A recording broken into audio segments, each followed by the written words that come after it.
Türkmenistanda ilata döwlet tarapyndan tölenýän pensiýa kömek pullaryny plastik kartlara geçirmek isleýän pensionerler plastik kartyny almak üçin ýany bilen özüne kepil geçip bilýän adamy alyp barmaly diýip Daşoguzly Çeşme Adatlyk radiosyna gurrun berdi. Hadyryň eferde tutulmazlygyny soran söhbetdeşimiz munyň kepil geçen adamyň pensioneriň aradan çykan ýagdaýynda habar bermek üçin edilýänligini aýtdy. Pensionerler plastik kartyny almaly bolsalar ýanynda pensionere kepil bolýan büdjetden aýlyk alýan adamy alyp barmaly.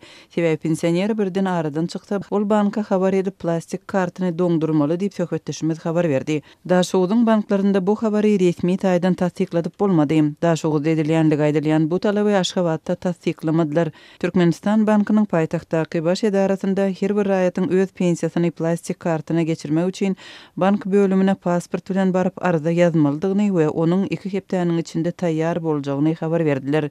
Resmi düzgüne göre pensionerlere plastik kartyny açmak üçin 22 manat möçberde tölegi göz öňünde tutulýar. Şol birakda da Azatlygyň habarçylarynyň gurrun bermegine görä pensionerleriň aglaby köpüsi puly banka baryp nagt görnüşinde almagy ýykyn edýärler. Muňa belli bir derejede plastik kartlardan puly nagtlaşdyrmak üçin mümkinçilikleriň çäkliligi sebäp bolýar.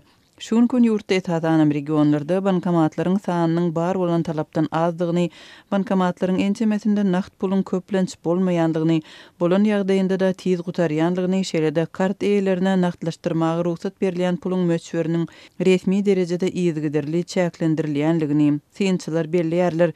Ýurtda plastik kartlar bilen nagt bolmadyk töleg üçin hem mümkinçilikler henide çenli çäkli bolmagynda galýar. Plastik kartany alanyň bilen soňky wagtlarda bankomatlardan pul tapmak kynlaşdy.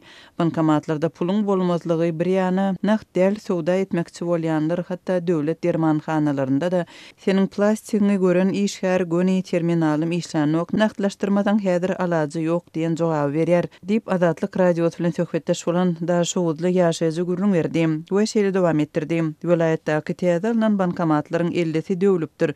Häzir owalarda bankomatlar ýok. Etrap merkezlerinden 40-50 kilometr uzaklykda ýerleşýän owa raýatlary adından 40 manat ýol kiri töläp barmaly bolýarlar. Bu krizis döwründe aljak pensiýaň ýol kiriniňe hem ýetmeýär diýip Daşoguzly söhbetdeşimiz gurrun berdi. Türkmenistanda pensiýalar her aýyň başyndan 5-ine çenli berilýär. Edil şol günlerde bank bölümleriniň öňünde pensiýa we kömek pullaryny almak urunda ägir tuly nowatlar emele gelýär.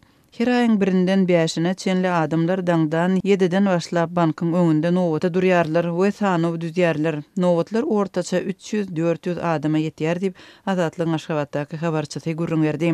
2017-nji ýylyň noýabr aýynda Türkmenistanyň sosial üçinçilik edarasynyň pensionerleri we mümkinçiligi çäkli adamlary hem kömek pullaryny alýan raýatlary tölegleri almak üçin ýörite bank hasaplaryny açmagy borçly edenligi habar berilipdi. Türkmenistanda 250 manatdan ibaret iň pes pensiýa, zähmet tejribesi bolmadyk raýatlara berilýär. 1600 manada barabar iň ýokary pensiýa uruş veteranlary üçin göz öňünde tutulýar. Maýyplar üçin göz öňünde tutulan pensiýanyň aňryçak möçberi 800 manada barabar.